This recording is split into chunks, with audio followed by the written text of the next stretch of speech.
All right, so you're ready to pick up your next rental property, but you're not quite sure where to find the money.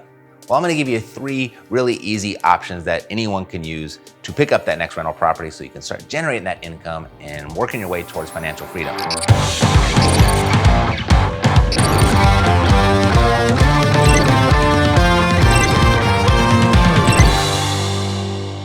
But real quick, my name is Matt Theriault. I am CEO of Epic Real Estate. And what we do here is we show people how to invest in real estate with an emphasis on retiring early. So it's at least once a week, perhaps even more, on my YouTube channel. Anytime that I'm talking about creative financing or creative acquisition strategies or just buy and hold type real estate, I always get asked the question of, Matt, it's great that you're doing all these deals. This is totally awesome. We love it.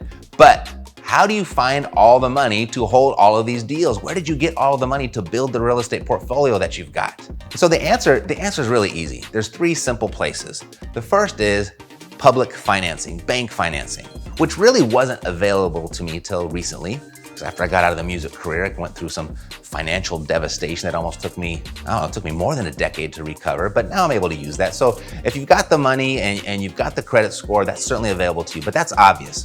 The second place that I would access money from, and it's my favorite, is the seller themselves, where I negotiate an offer of price and terms where the seller actually becomes the bank. And that's a big mystery to a lot of people, but it's the exact same way that you would with your regular traditional financing. You're gonna borrow the money from the bank, and then you're gonna make payments over time, and eventually you'll pay them off and you own the property. This, with seller financing, is the exact same way, but instead of sending money to the bank, you're actually sending money to the seller over time. And at the end of that term, you will eventually own that property. So that's the second way. That's how I built most of my portfolio. And then things really started to pick up when I tapped into the third source. That's private money. So that's friends and family and your network and your associates and your friends of friends. It's what we call relationship money.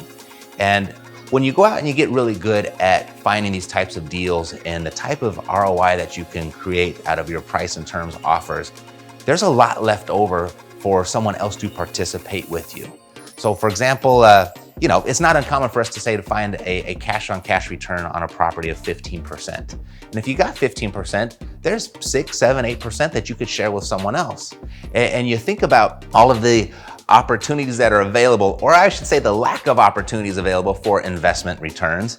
6% is typically 2, 3, 4 times better than what most people are earning on their investments. So that's typically a really easy sell to access private money.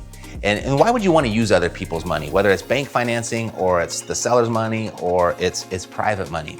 It's because, you can get rich using your own money, but you really get wealthy leveraging other people's money. And when you get really good at finding deals, you're bringing them along for the ride and you're doing them an immense favor as well.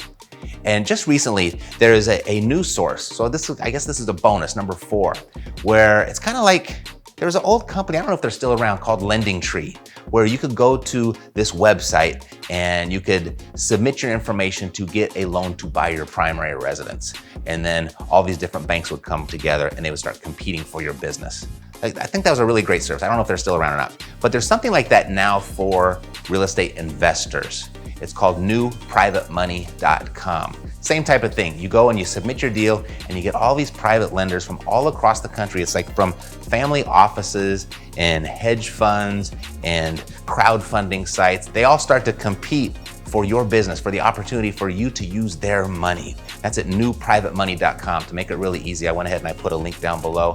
Go check it out. Absolutely no obligation. It's not a credit score type thing, so it's not gonna reflect on your credit score. You've got absolutely nothing to lose. And in 30 minutes or less, you're gonna have multiple offers for people wanting to participate with you in your deal. So go to newprivatemoney.com. I put the link down there below. Click it, check it out, and I'll see you next time.